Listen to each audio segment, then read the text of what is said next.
Yay, bonjour tout le monde, bienvenue pour cette quatrième vidéo dédiée à Vagrant et son installation automatique de cluster Kubernetes. Tout ça sur un provider VirtualBox, donc tout ce que vous pouvez avoir localement sur votre machine, avec dès lors que vous avez on va dire 6 Go de RAM et quelques CPU. Le script lors de la fois précédente nous a permis d'installer la partie commune. Donc on avait des machines, 3 machines qui sont installées, un master, 2 nodes avec une petite configuration déjà correcte. Ensuite on y a joué donc du coup lors de la vidéo précédente un script qui permet d'installer tout ce qui est common au master et au slave, c'est-à-dire Docker et l'installation de kubelets, kubadm, kubectl et kubernetes CNI.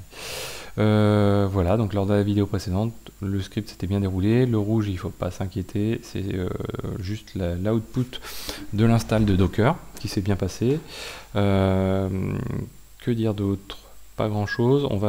Aujourd'hui, on va s'occuper de s'installer le master du coup. Donc pour s'installer le master, tout simplement, il y a un script, on va le voir ensemble, install master, exactement sur le même principe de ce qu'on avait fait la dernière fois. Donc on va aller éditer notre Vagrant file.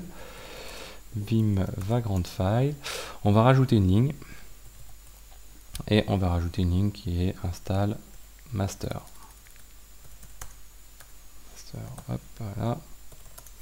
On va recopier du coup. Hop, est-ce que je l'ai là? Je l'ai pas. Donc cp de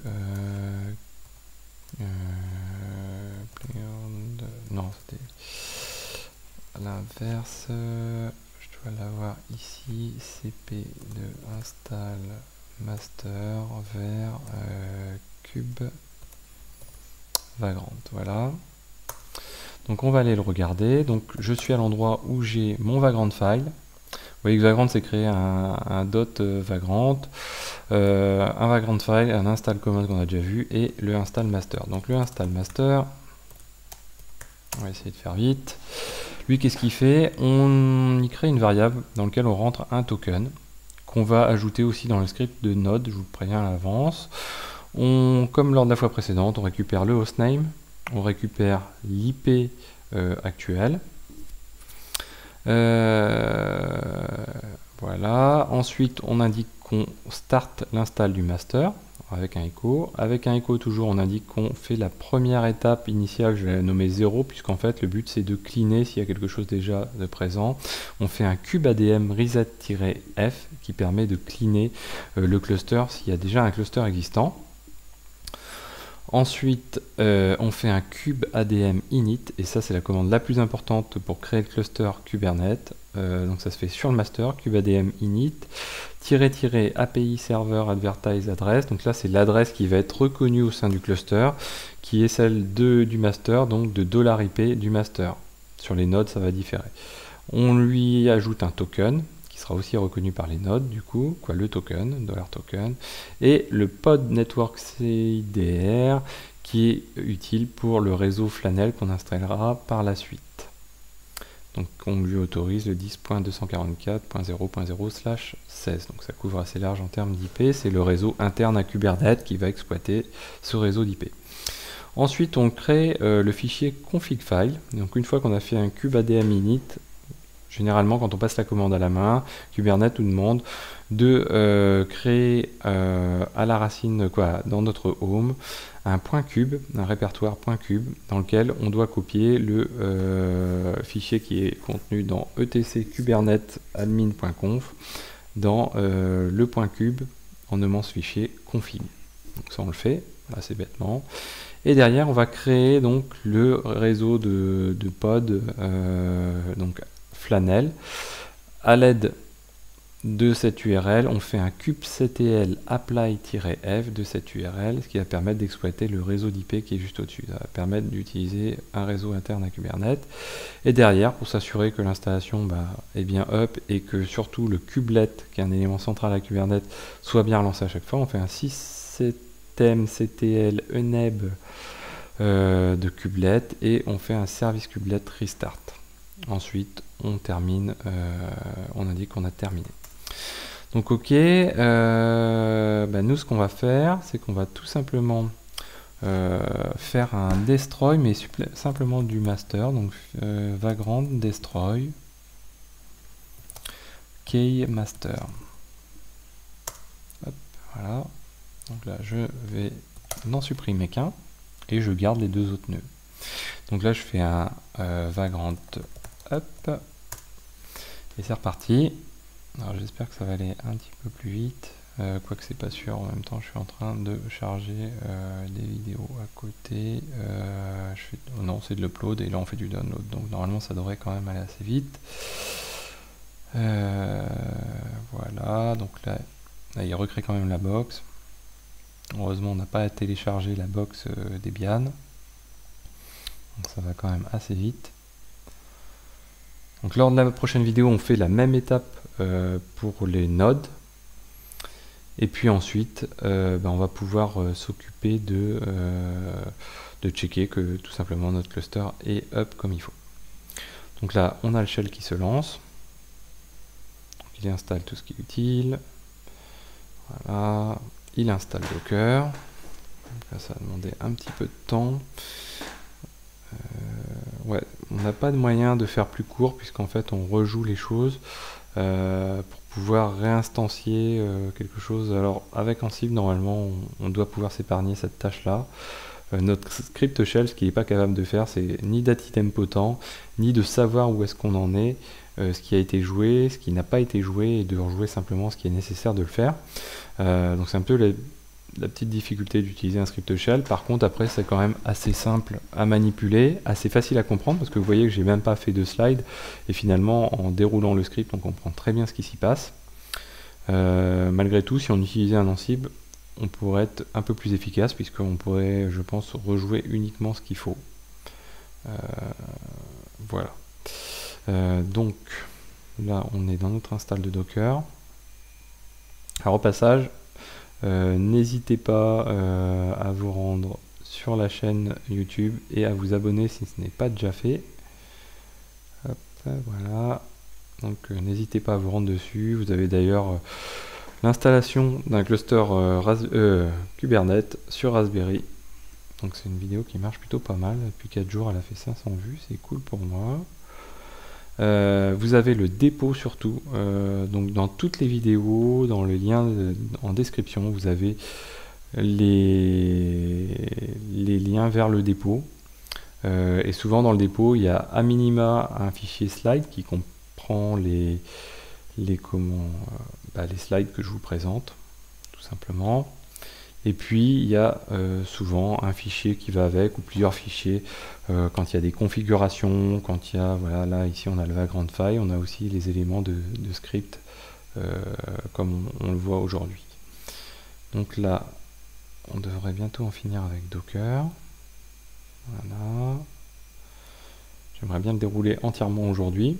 N'hésitez pas à accélérer un petit peu la vidéo si vous voulez sauter ces éléments-là. Voilà, toc. Donc là, il vient de finir l'installation de Docker. Il installe maintenant Kubelet. Alors le OK ici doit correspondre plutôt à l'installation des... Ah oui, voilà. Du repository de Kubernetes, ça c'est fait. Et ensuite, il fait l'install de Kubelet, KubeADM, kubectl et Kubernetes-CNI. Alors je pense que malheureusement ça risque de durer un petit peu longtemps. On va voir juste le déroulement de ce script là autant qu'on peut, mais le kubectl init peut durer un petit peu plus longtemps parce qu'en fait il télécharge des images et ça va demander un petit peu de temps de téléchargement. Donc là voilà, bon les vidéos, on peut regarder les vidéos les plus regardées pendant qu'on y est. Hop là voilà. Ouais, qu'on est à plus de 80 745 vues, donc ce qui est plutôt beaucoup pour moi en tout cas j'estime. Donc ça c'est cool. Hop, on va voir les petites statistiques en attendant que ça se termine. Vous voyez qu'ici on a battu le record au niveau de la chaîne. Je crois que j'avais un record qui était à 1000 auparavant qu'on voit plus là. Est-ce qu'on peut le voir? Hop, les 90 derniers jours. Hop. Ça va arriver. Voilà. Donc on avait un record qui était à 1004 vues. Et là, notre record d'hier, non, avant-hier, à 1109 vues. Ce qui est quand même juste un peu énorme. Alors j'ai un peu augmenté le nombre de diffusions de vidéos là, parce que voilà, il y avait des choses que je voulais à tout prix vous montrer. Alors la monétisation, je tiens tout de suite à m'expliquer. Malheureusement, par défaut, la monétisation est à oui sur YouTube. Donc c'est étonnant, mais pas tant que ça. YouTube incite les gens à monétiser leurs vidéos. Donc parfois, en fait, j'oublie que par défaut, c'est à oui. Et du coup, il me faut le temps d'aller supprimer la monétisation par défaut. Cette monétisation pour éviter voilà, la publicité, parce que j'ai pas envie de vous mettre de publicité. Voilà. Ou alors, où est-ce qu'il en est? Donc là, il a avancé.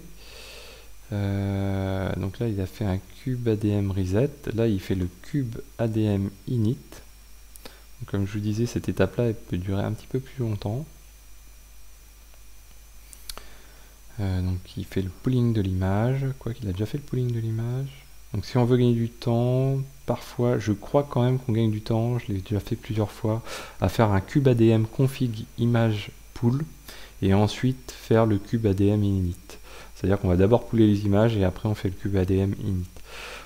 Quand on combine les deux, j'ai l'impression qu'il est plus long. Pour qui, pourquoi, je ne sais pas. Si vous avez une explication d'ailleurs, n'hésitez pas à me le dire. Ce que je vous disais en tout début de playlist, voilà, Docker, il n'est pas trop recommandé pour la version qu'on a actuellement. Et il n'est pas validé pour les versions de 19.0.3. Donc Kubernetes ne fonctionne pas avec. Voilà. Donc on va attendre encore un petit peu. Qu'est-ce qu'on a d'autre à regarder sur la chaîne? On a des pics, on dépasse les plus d'une vue à la minute. Ce qui est plutôt pas mal pour une petite chaîne comme la mienne.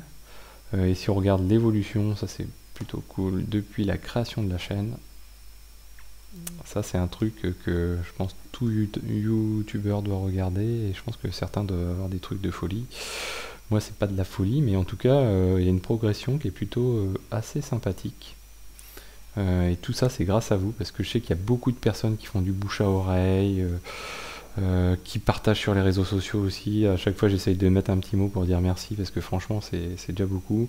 Je tiens à m'excuser pour certains, parce que certains m'envoient des mails pour me solliciter pour les dépanner sur des scripts ou autre chose. J'ai pas toujours le temps de répondre à tout le monde, j'essaye de le faire, pas toujours évident. Donc là on a toujours notre cube ADM qui est toujours en cours. J'espère qu'il va bientôt se terminer. Ah, ça devrait pas tarder, je pense. On attend encore un petit peu. Alors si vous voulez voir les images que j'ai sur mon VirtualBox, j'ai une image de Windows 10 qui m'avait servi à faire des vidéos sur Netcat, comment prendre la main sur un Windows 10 grâce à Netcat. J'ai trouvé ça super sympa. J'ai une licence. Et oui, j'ai une licence Windows. J'ai un Jenkins aussi que j'ai pas encore voulu détruire. J'ai un Cube Master, Cube Node 2 aussi. On verra aussi une vidéo comment on fait pour ajouter des nodes à un cluster déjà existant, mais c'est extrêmement facile. J'ai un Consul Master. Alors là, c'est des vidéos pour faire un meet-up au mois de septembre sur Consul. Et tout ce qu'on peut faire avec Consul. Donc du coup, j'ai installé deux applications de démo, un HAProxy de démo qui vient lire Consul, un Prometheus qui vient lire Consul aussi. Voilà, enfin plein de petites choses comme ça. Là j'ai des démos Postgre qui sont en cours de tournage, donc du coup j'ai aussi un Postgre qui est là. Voilà. Alors j'espère qu'il va pas tarder à se terminer.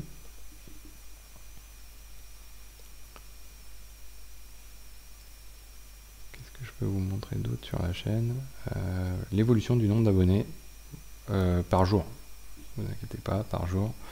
Donc oui, on a des pics à 30 abonnés, un peu plus. Et puis ici, je sais pas c'était combien, 218 le 23 novembre. Alors là, c'était Corben, à qui je tiens à redire merci.